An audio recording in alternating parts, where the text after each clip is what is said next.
Welcome to the Trueface podcast. My name's Robby Engel. I'm your host and just a guy trying to figure out life. And today is going to be a different podcast episode. It's going to be a kind of mid-year State of the Union. It's an update to the tribe. And I'm going to be going over a few things in this monologue. There's not going to be a guest. You're stuck with me. And I don't really have notes. But I do want to cover a few things. I want to catch up and give you an update on how I'm doing personally. I want to give you an update on how the team at Trueface is doing. I want to give you an update on the ministry and all that's going on. And I want to give you a podcast update because it's going to be pivoting a little bit for the next few months. So I'll start with a personal update. My wife, Emily, some of you know she is real and she is amazing, is doing really well. We have puppies right now, and I am being bombarded with requests. I have 8 kids, if you're new to the podcast, from 15 down to 7, 6 boys, 2 girls, and now 4 puppies in the home. And I didn't sleep well last night because I was taking care of the puppies. And I have 9 people asking me if we can keep one of the puppies. And it is a very firm no. And this is on the record for that. But Emily and I are doing really well. She is a saint and has patience and intentionality that I can only dream of with our 8 kids. So you can imagine with 15 to 7, we have the normal time and money limitations of 8 kids and the realities of that as we wrap up the school year and head into summer. And that as a mom, Emily, with at all times, we have a couple kids struggling out of 8 or glass half full.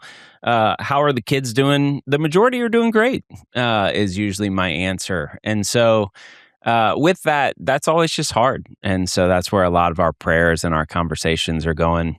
And we just wrapped up basketball and track season, and we did an epic trip as a family, which I'm so grateful for. And we're battling screens, which is a part-time job, but we have 8 healthy, incredible kids. And sports is our part-time job, which I never said I would do, but it's really, really fun watching your kids dominate. Moses and Zane are 6 feet tall now, and Moses just landed a good dunk in the game in basketball, and all kids are dominating track. Just a really fun season. And I'm about to head on my first ever sabbatical this summer. So June and July, I am taking off, and June is going to be a heavily family-focused month. So family camp at Pine Cove and going to the beach. I'm really, really excited to get quantity time with the kids because, as you can imagine, with 8, it's connecting on a heart level is extra intentional. And with 15-year-olds, soon to be 16-year-olds, one of the things I've really been thinking about lately is how to overlay more intentionality around discipleship. We're all being discipled or followers of something, and I want to be more intentional as I am, and that doesn't look like what you probably would imagine. That's me verbalizing every dad who loves Jesus. Thinking what is the right balance of intentionality to walk with my kids to help them understand what is possible in the kingdom and what Jesus has made available to us. So when a lot of times it's like, hey, let's go to breakfast and talk about something intentional, and they go, no, what do you do? How do you do that? And how do you navigate that with teenagers? So if you want to pray for me, pray for that as I'm trying to lean in over the next few months with greater intentionality, especially for my older ones. So that's the personal update. I'm going to move on to team update. Our God has been really clear in this season. I am at 7 years. The board said, hey, every 7 years you can have a sabbatical to reset. And it's incredible how timely that is for me mentally. And you'll hear later in the ministry update how the timing is pretty needed for mind rest and connecting with God on a deeper level, which I'm just so thirsty for and been missing a little bit in this past season. But it feels I am more confident than I ever have been. I've been a part of some amazing ministry environments and adventures, but I have never felt more confident that God's doing something. And it is a light yoke. There's a lot of peace in being along for the ride. And God's doing something that's going to just be awesome to be a part of. And I am definitely feeling like I'm in the passenger seat. But there's all kinds of affirmations that He's doing something in a preparatory season, which I'll share again more in the ministry update. But part of that is because of who He's bringing to our team and how He's blessing our team. And I look around and go, okay, you've got some horsepower who you've brought to this team for this season at 30 years into this ministry of Trueface and 7 years into my season of leading it. And He, strategically, God's a pretty strategic God. I don't know if I've ever said those words out loud in my life, but yeah, of course He's strategic, all knowing, all powerful. And therefore, in preparation for whatever He knows is our next chapter, He's brought some amazing people. So Monique in Washington State, a lot of you know her. She does incredible work with caring for, following up with Trueface journey leaders and people that engage in the ministry in different ways. She is the most, she's such a relational person that you cannot appreciate that gifting of hers. We've got Lana in the office, which a lot of you have met, and all things operations, logistics, details, retreat planning, HR, finances, all the loose ends, open loops. Lana is the one on our team that keeps the team together. And Leslie has joined the past couple years, and she is an incredibly high capacity, in her 30s, technologically savvy, working on, all the back end systems and emails and HubSpot. Getting a new CRM probably into HubSpot, but trying to figure out all the logistics and tech stuff that I have no awareness of. Leslie goes, I got it. And she is high tenacity. Brittany is the longest other than Bruce running. She is the holdover from the early days. And all the writings that we have done, all the tools, the resources that you have seen, her fingerprint has been on those. She is an incredibly gifted writer, communicator, thinker, teacher on these truths deeply at a young age in her 30s as well. And she, as one of the co-authors of The Path, as you know, and just anytime you see something that we have, her fingerprint's been on there. Bruce McNichol, in case you have not met or know about Bruce, continues as the President Emeritus, Chief Ambassador, Connector, Sage Counsel on our team. He wears with hats with humility and support 7 years in, and neither of us thought I would be saying this. Bruce and I, every 6 months, go, hey, we'll reevaluate if we keep doing this together, as he had no expectation of continuing. Once he offered me the job, he said, this is yours, here's the baton. But his humility and giftedness and blessing to all of us has said, hey, come on, let's go. So the fact that he's still here is such a gift. Benjamin Crawshaw, as some of you know, has been just incredible gift as a right-hand guy a lot over this past year for me. He's the one in the trenches with me, trying to wrestle with G.R.O.W, which I'll talk about in a minute, and all the components and the theology and the teaching. He's one of the most gifted communicators I've met. And he can communicate and distill truths in an incredible way, as well as strategic leadership, all the chops. And so Crawshaw, Benjamin, as I call him, a lot of times we'll spend every Thursday together working on content. And he says I bring him a nice slab of meat and some sides. And it doesn't mean it's tasty or prepared well, but I'm like, here's something, here you go. And he's the one that makes it flavorful and being able to actually share it in a presentable way. And I want to give a couple updates on new people, which you might not know. Louis Stridham started with our team at the beginning of this year. Louis just over 60. He's South African. He is has a tech company, or he's CIA. No one really knows because he talks about his tech company, and we're like, "What? What do you do? What do y'all do?" And I wonder if it's just a front because he has like a Land Rover, and it's like it's a little fishy. I give him a hard time. He really does have a tech company, but he has been a friend of the ministry and of mine. And I was sharing about this vision that God put on our heart, and he said, "Robby, the back end systems you're going to need to build to support what we're praying for as a movement of grace around the world." He said, "You don't know what you need, but I do, and I would like to come help." And I said, "Well, I can't afford you." He said, "I want to come help." And so the gift of Louis managing, we're partnered now with a development company building out all the back end systems for what's going to be coming out at the end of this year, early next year. So that is Louis. I have no idea what he talks about half the time, but I'm incredibly confident and thankful that he does. Judy is a new member of our team. I was having a meeting with David, Will's mentor friend, and he said, I was sharing about what God was doing for this pivot of the ministry at 30 years to go deeper into serving churches to help them do discipleship well.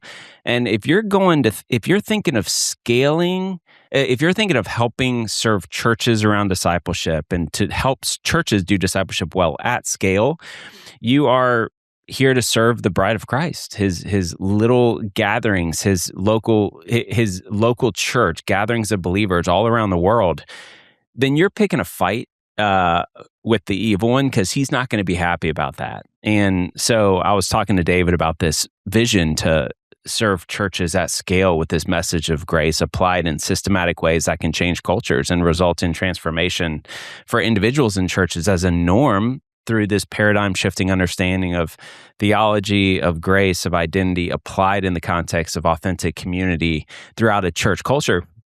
And he said, you need more intercessors. He's like, who do you have praying and protecting this fight you're going into? And it was incredibly timely because then I had breakfast with Rick, and Rick is a friend who's gifted in this. And I said, Rick, I need intercessor. He goes, I'm ready. And I was like, let's go. It's like God knows what we need, right? And prepares accordingly. And then Rick pulled in Tom and Judy, and Judy's in her 80s, and Judy's helping run the team. We have an intercessory team now, and Judy is a member of our team as a intercessor. And so David, I listened, and God gave us Judy and Tom and Rick and an entire team of people that whatever God does, it's how much is our team and our efforts and how much is God going. I'm listening and I'm hearing. It's like the Spirit is waiting to be invited into the work we're doing. Your kingdom come, your will be done. And in my pride, of which I define pride as I wake up every day forgetting that it's not Robby, and doing my best to go, God, I'm along for the ride. What do you want to do? And exceed our expectations, and let us be a part of that. And another new member to our team is Paul. I've known Paul a while, and Louis said, Robby, you need a director of partnership, somebody to help build the back-end systems for growth and helping this message reach and serve more individuals and churches. And he said, you need somebody with chops. And I said, the only guy I know is with chops who could fit this is Paul. Paul gets this message. He's barely in his 60s as well. And he was with Microsoft and Yahoo and like big sales leadership, big corporate sales experience. And then the past decade or even more, he's been doing smaller consulting, helping smaller ministries, and he just understands sales and growth and engines and all that stuff to help get messages to people. And I called Paul and I said, hey, you want in? He said, I think I do. And so how God is orchestrating this team. So he joined our team full time about maybe 6-8 weeks ago now.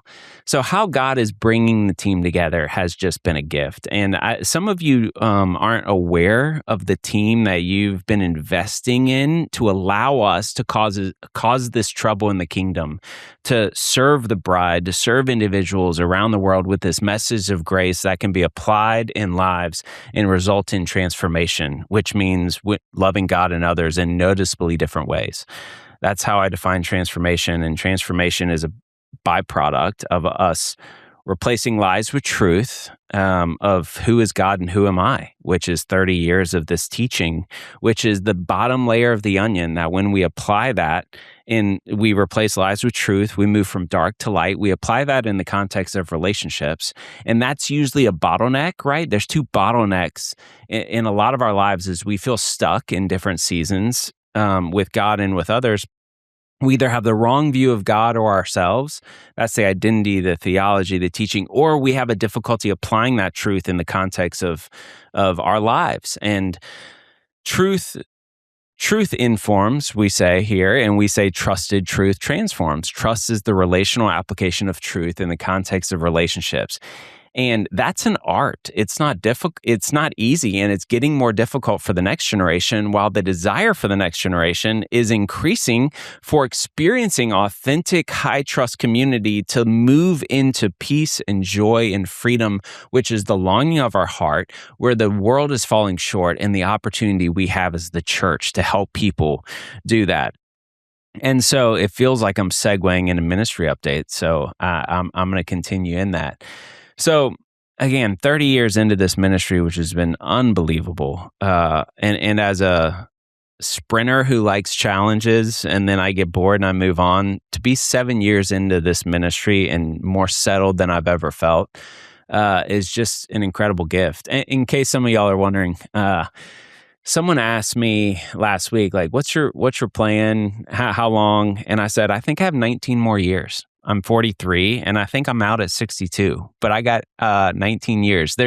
It's random. No one asked that, but it's pretty wild to think that for me. If you know me as an entrepreneurial, like high strategy, loves a challenge, mixing things up, there's a deep settledness to go, God, let's pray big and dream big. And there's something to that 20, 30-year overnight success, right? Of like faithfulness, long obedience in the same direction of God going, hey, I want you to use your time, talents, and treasures to cause trouble in the kingdom. And you have this opportunity and this team to do that. And what you can do over the years and praying and dreaming for 10 and 20-year plans opens a whole new category of opportunity compared to 2 to 3 year plans. And so there's a real settledness I have. And again, if God says jump, I'll jump. If he says sit, I want to be faithful to whatever God has in store for me. But for right now, I would put money on the fact that you've got me till 62. Don't bet on me being here 63. I feel settled. That'll be 26 years. And I feel like God asked me as a sprinter to learn how to be a marathon runner. So that's a little fun back end story to that. But so what is it that God has on our heart at this pivot, at this inflection point? I'll catch you up a little bit because we're at an inflection point at 30 years in this ministry. And Benjamin and I's podcast alluded to this a little bit, but this time last year, there was that time where God threw a curveball, and it was through 3 people in the period of 2 weeks saying something to the effect of, Robby, why are you sandbagging? And I was like, I don't sandbag. But after the third person says something, you talk to God about it, and you're like, is there something here, God? What do I need to, think about, talk about? And there was the essence of the comments were, your vision, your hope, your wiring is to catalyze a movement of grace, to serve the bride of Christ, the church, to help stuck people experience deeper relationships with God and others. And your vision, your hope is to catalyze a movement. But we look at your plans and the organization, and it looks like you're planning on and designed for operationally impacting a couple hundred churches in the next 5 to 10 years. And that's amazing, but there's just a gap. So do you not believe? Do you not why are you sandbagging? Why are you not planning and preparing for something more significant that God's put on your heart? And I spent some time with him wrestling with that, and there was a whole lot of reasons why I didn't want to, and I was sandbagging. Nothing sounds fun about scale and impact and platforms and reach and support and team size. I love small, nimble, speedboat, small ministry of Trueface, where we can just pivot easy and be run behind the scenes, more special forces behind the scenes. And so to think of trying to prepare to reach thousands of churches just comes with a lot of complexity and dynamics that weren't as appealing and attractive. And also we could talk about this for a while, but I processed with God the different reasons I was sandbagging. And then I said, okay, God, let me explore what it would look like to just pray and think outside the box. So Benjamin and I spent a day, and we came out of that day, and it was a completely different plan of how to, again, help churches do discipleship well at scale. And which is our heart, right? We want to help stuck Christians experience deeper relationships with God and others, to hear stories of transformation. That's our only thing we measure, is stories of transformation, which happens when we see God and ourselves differently, applied in the context of relationship. That is how we move from dark to light, lies to truth, and move into, and it looks like, loving others in noticeably different ways. And so we're doing things, building small group resources and individual tools and Trueface journeys and the app and all these, and the path, and all these tools we're building are to help people, again, do that in their lives and through relationships. But Benjamin and I came out of that day with a way to serve the church that was very different than what we were planning. And so then I'm like, oh gosh, if this is what it would take, God, are you asking me to do this? Is this a faithful thing? Or like, what do I do with this? And at the end of the day, I just got a text from Brian at Refuge. I'm trying to plan a part of my sabbatical to go out to Refuge. Shout out Brian and Refuge, to go fly fishing in Montana. Check out Refuge if you're a ministry leader. So I'm a little distracted, but I'm going to keep going. So what we came out with was all the things that we would need to do if God has asked me to do this faithfully. And we prayed about it, and it felt very clear that God was going, hey, this is impossible, but it's going to be fun if you want to be along for the ride. And I'm asking, it's a faith step to do it. And so we have been on that journey the past year. The board said, yeah, let's do it. And which was the first faith step. And then talked to Brian Mosley, partner at Right Now Media, who's been an incredible partner, who has a huge reach and distribution to churches around the world, around resourcing them with discipleship. And I shared this plan with him because I said, hey, if we did this, I would want you to be a strategic partner. He said, I love it. You should do it. And we should do it. And I'll help. And I was like, oh gosh, there's another open door. So then the next one was like, okay, in order to build the system, the tools, the resources, which I'll share with you in a minute, we're gonna need an additional $900,000, and we don't have those kind of deep pockets as a group of donors. 30 years into this ministry, just to pop the engine, pop the hood to show you the engine underneath. That's the right phraseology. There's about 300 of you who give anywhere from $25 a year to way more than that. About 300 families that have allowed us to do this year after year as a ministry.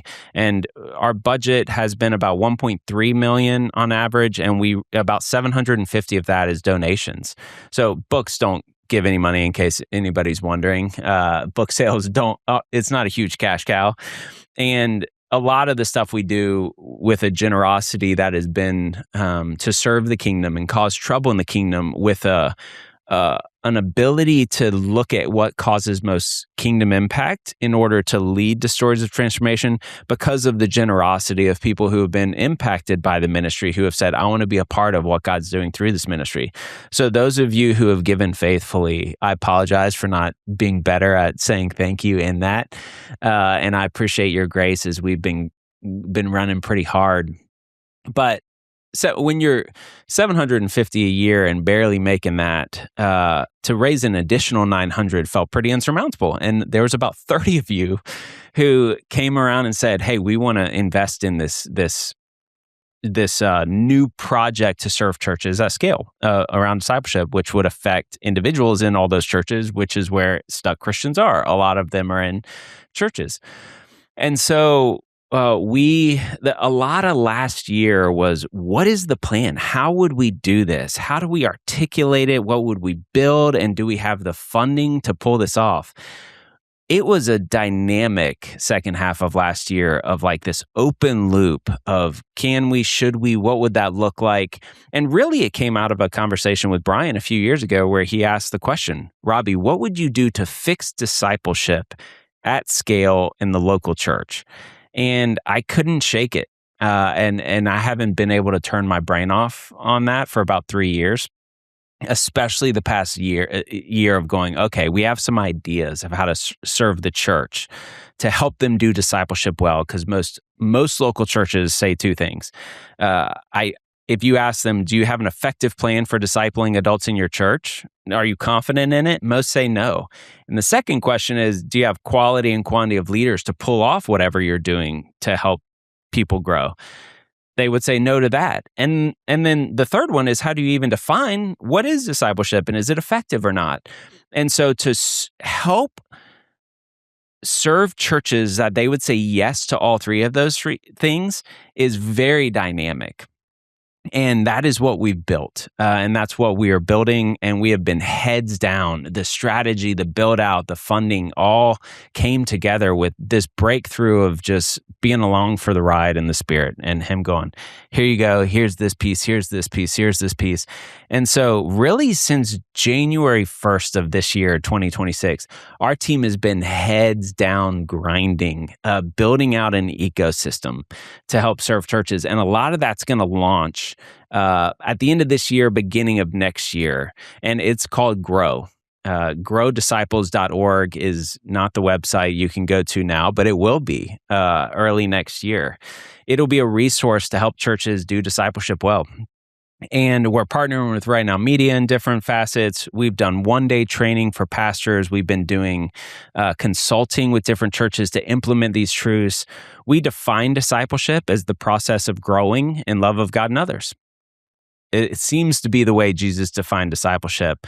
And so Jesus says this, love God, love others. By this, you'll know that you're my disciples by the way you love one another. So discipleship is just the process of growing in love of God and others. How we do that in a systematic way in a church is very dynamic and difficult. And it's an art and a science. And really, there's three things that sum up everything we are doing at G.R.O.W. Disciples, which is the arm of Trueface to serve local churches. It's the church, the church, more B2B is the customer of G.R.O.W. And so you'll hear G.R.O.W. a lot more, and G.R.O.W. is just that arm of Trueface that encapsulates all this ecosystem that we're building to help churches do three things. And the three things that G.R.O.W. kind of encapsulates, if you're visual, think about this. We want better outcomes, right? So we start with going, how do we define it? How do we know if it's happening? What is an outcome of growth, of loving God and others in noticeably different ways look like?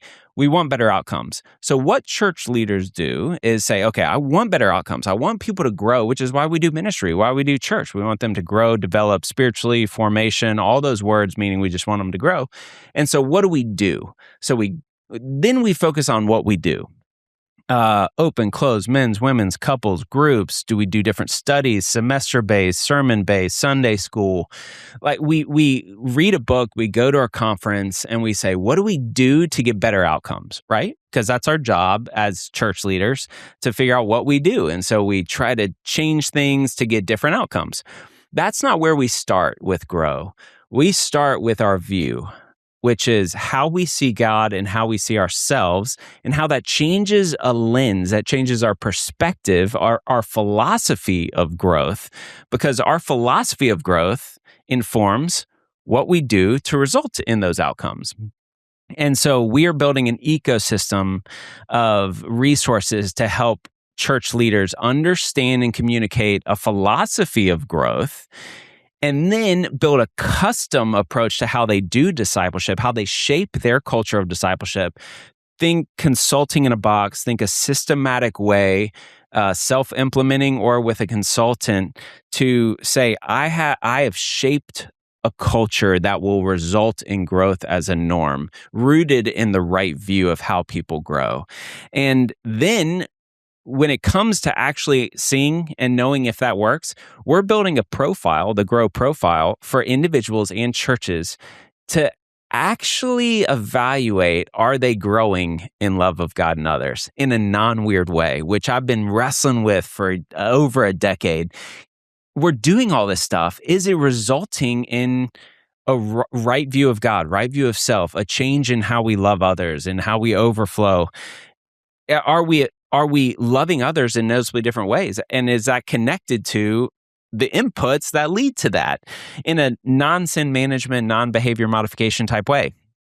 And so we spent most of the second half of last year wrestling with what are the principles that underpin growth, and can you measure those in a way that's helpful for individuals and provides a snapshot for churches for the outcomes of love as what's happening, in order to then adjust what they're doing in a way that fits their people and their context and their environment, rooted in a right view or philosophy. And so we are building an entire ecosystem to help churches do all those things. So the Lens of Grace teaching came out of helping churches change their philosophy rooted in a right definition of growth.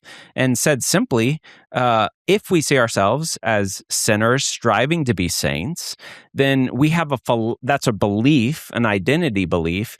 Then we have a philosophy that typically looks like, well, no knowledge plus behavior equals growth. So if I see myself as a sinner, then I need to know more and do better in order to grow and make right what I broke. That is inadvertently and unintentionally, directly and indirectly, the philosophy of growth embedded into so much of our religion and our environments. Know more, do better. It's what I've picked up my whole life of, okay, you want to grow as a Christian? Know more and do better. That doesn't seem to be the teaching and the model of Jesus, because Jesus says, based on the centrality of understanding your identity as a saint who still sins, and a view of God as a father that nothing more or less you could do to earn any more of his love, then that theology and identity means you have a new philosophy of how you grow, which looks like trusting and receiving. If you trust and receive, that's how you grow. That's the abiding that Jesus talked about in John 15. Trust and receive, it goes one way, not the other. See, this is a centered set. This is inside out formation. If I trust and receive, then I will want to know more and do better. I love knowledge and I love obedience. Those are beautiful things that God has said is a byproduct of this freedom he's given me. If I trust and receive, then I will want to know more and do better. It does not go the other way around. If I know more and do better, then I will not trust and receive. The Pharisees were a case study of this. And for 2,000 years, you foolish Galatians, who bewitched you, started out in faith, you went back to works. This is the natural current that pulls all of us in our own lives and in our ministry environments to in control, in our pride of what I can do. Well, that leads me to know more and do better. And I do this every day. I know these truths, that in humility, which I define as I can't, trusting and receiving is the posture and the starting point from this inside out way of the kingdom. I know that, and I forget it every day. Every day I wake up over here in fear and control, and I miss out on peace and joy. So that teaching and understanding, we connect then to how you shape a culture. So, okay, if that's a foundation of a philosophy that changes what you do, how do we help churches build a custom approach to how you do that? And we're building a consulting process, a self-guided course for churches to shape their culture in their church to result in outcomes of love. And SHAPE is an acronym.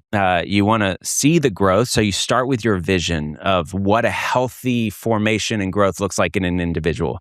Then you develop healthy leaders. What's your leader development pipeline?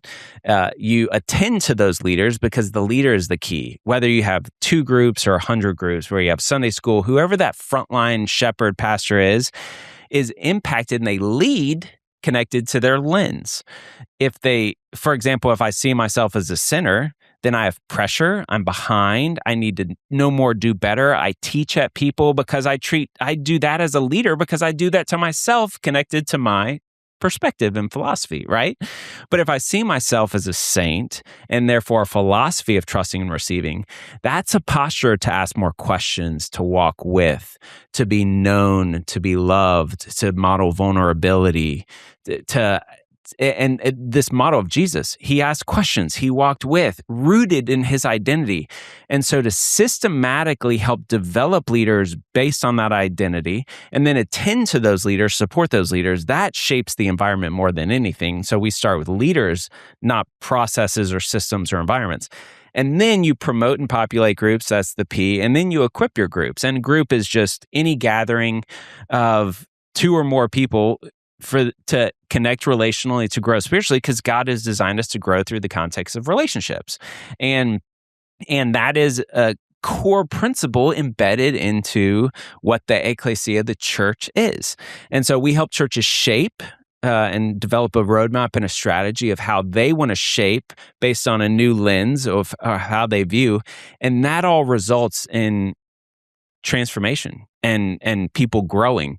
So GROW is an acronym in itself because the outcomes of, if discipleship is a process of growing in love of God and others, disciple making is simply intentionally walking with someone to help them grow in love of God and others. So how you shape an environment is to set up disciple making to happen as a norm, and it results in loving God and others in noticeably different ways.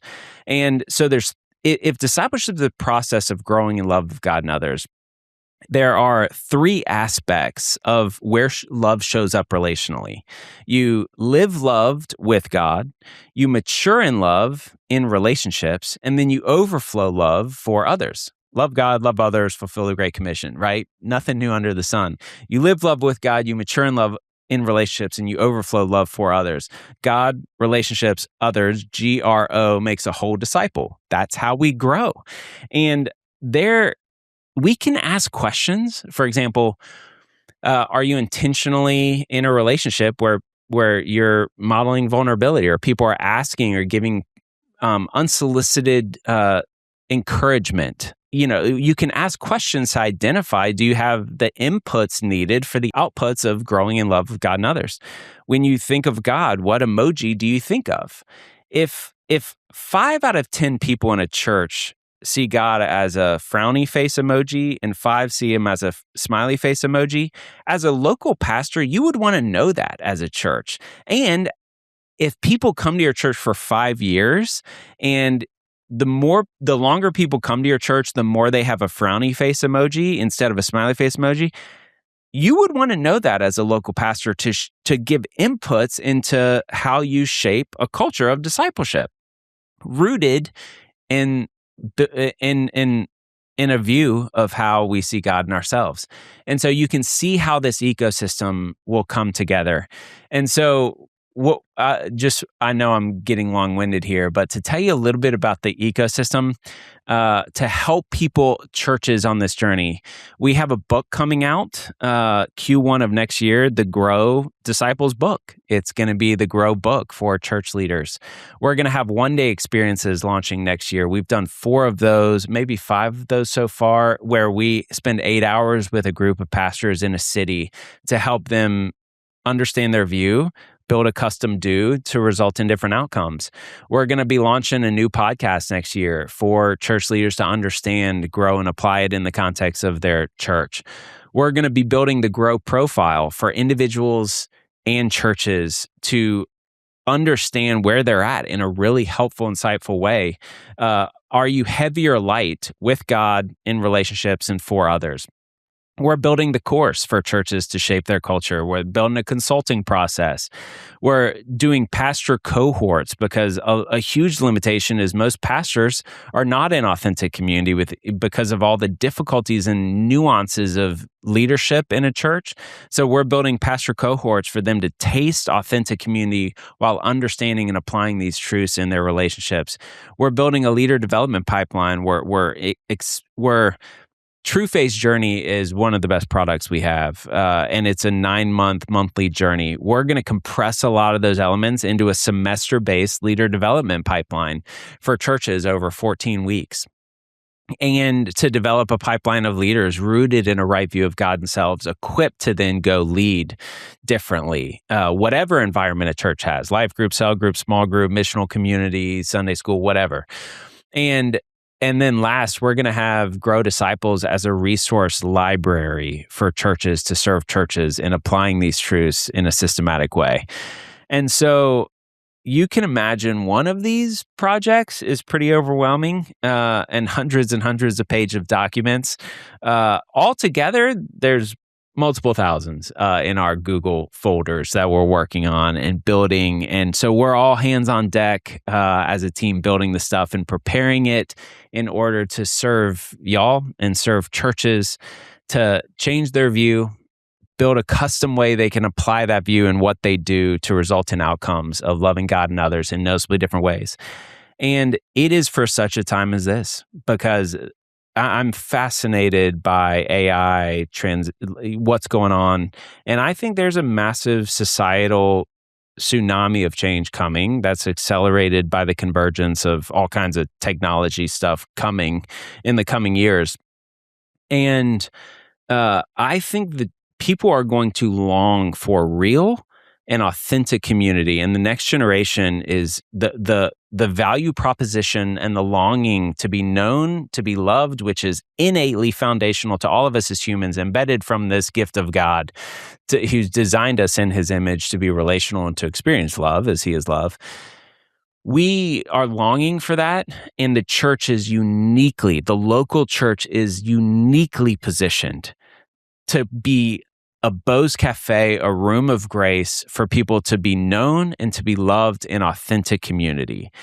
And there's work to help churches change their view and be prepared to do that. And so when the next generation and the changes come in the coming years, people will, the church will be the place for people to go find that answer. And I believe the change, I'm an eternal optimist.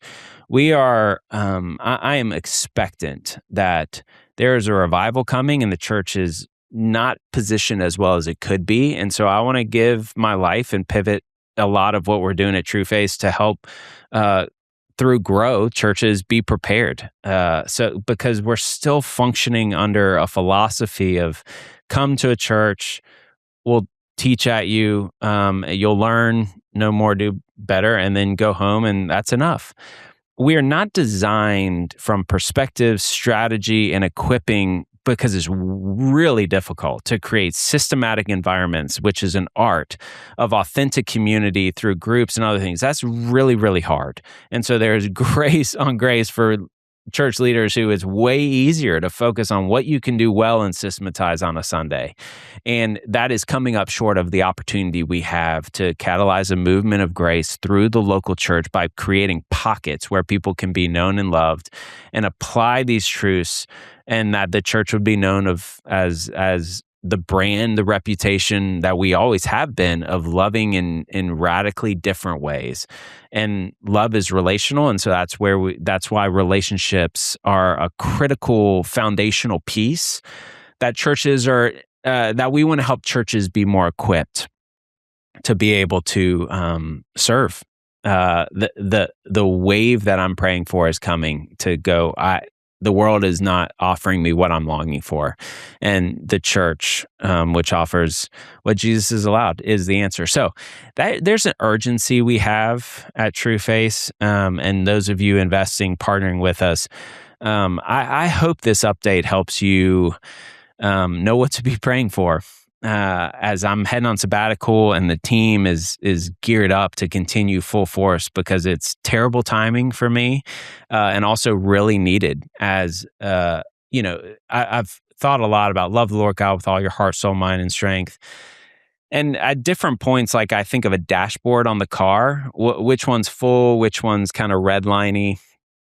And this has been the first season, the past year or two. Usually it's physical or spiritual, you're out of rhythms with God. And this one, it's like I feel like the tank's going low and it's starting to redline because of the mind. It's been like these open loops absorbing a percentage of energy, so that at night I'm just less in the tank, and spiritually I'm just missing a level of connection that comes from a depleted mind. And so part of what I'm really excited about over sabbatical is just to rest my brain and to do things with my hands and not think about a lot of stuff and just enjoy being with God and my family and friends. So I'm so thankful that our board listening in has allowed me to do that. It's terrible timing and perfect timing to come back, because I could not be more expectant that God's doing something, and it's really fun to be